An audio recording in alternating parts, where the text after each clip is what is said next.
On connaissait déjà la concurrence fiscale et sociale en Europe. Il faut désormais ajouter une troisième dimension, la concurrence démographique, et avec le développement du télétravail, cette compétition va se durcir. Il faut partir d'un facteur commun à tous les pays européens, la baisse relative de la part de la population en âge de travailler, c'est-à-dire les 15-64 ans, par rapport à la population totale, passée de près de 67,5% au début des années 2000 à peine plus de 64% en 2020. Pour certaines grandes nations, ce recul n'est même pas uniquement relatif, mais s'établit aussi en termes absolus, si bien qu'entre le pic de 2009 et aujourd'hui, le nombre des 15-64 ans a diminué de 7,6 millions d'individus dans l'UE 27. C'est l'équivalent de la force de travail de la Belgique qui a disparu d'Europe en à peine plus de 10 ans. Et la tendance va aller en s'accélérant. Selon les projections centrales d'Eurostat, la part des 15-64 ans devrait continuer de se réduire pour représenter moins de 57% de la population totale d'ici 2050. La saignée est impressionnante. Elle représente plus de 37 millions de travailleurs en moins, soit l'équivalent de la force de travail italienne. Cette attrition du volume du travail mobilisable touche le socle de la croissance potentielle, même si les gains de productivité et la hausse du taux de participation au marché du travail peuvent amortir le mouvement à la marge, avec à la clé un alourdissement du coût de la dépendance, retraite, santé, qui pèse sur le déficit public. Attirer les jeunes talents pour venir renforcer sa propre force de travail est donc devenu un levier d'action décisif pour certains États et la concurrence démographique, bien compris comme étant la capacité prédatrice d'un État à siphonner les talents de ses plus proches voisins, déjà à l'œuvre, va inévitablement s'exacerber au cours des prochaines années.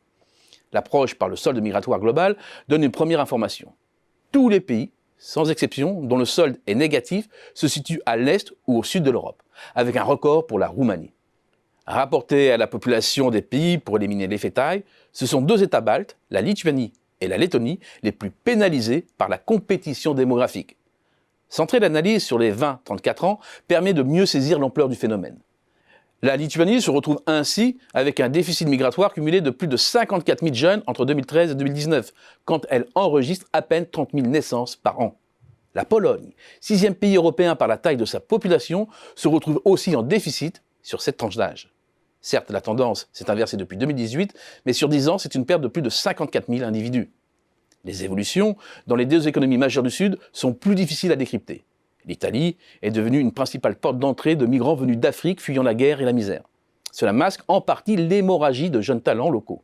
Or, sur les 15 dernières années, près de 570 000 personnes nées en Italie, âgées entre 20 et 34 ans, sont parties, soit l'équivalent d'une population comme Gênes, sixième ville du pays, avec une nette accélération depuis la grande récession de 2008-2009. En Espagne, c'est un véritable exode auquel le pays fait face entre 2009 et 2013.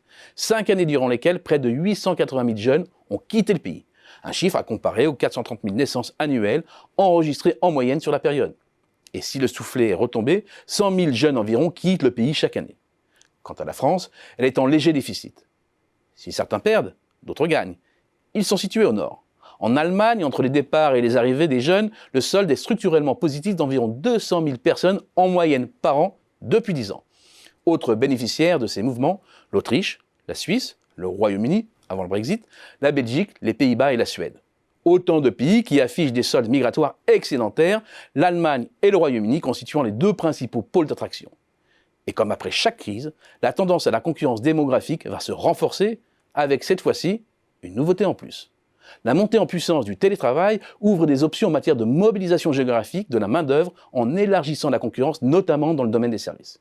Avec le risque que plus que jamais, l'Europe se transforme en communauté de problèmes partagés, mais de solutions égoïstes.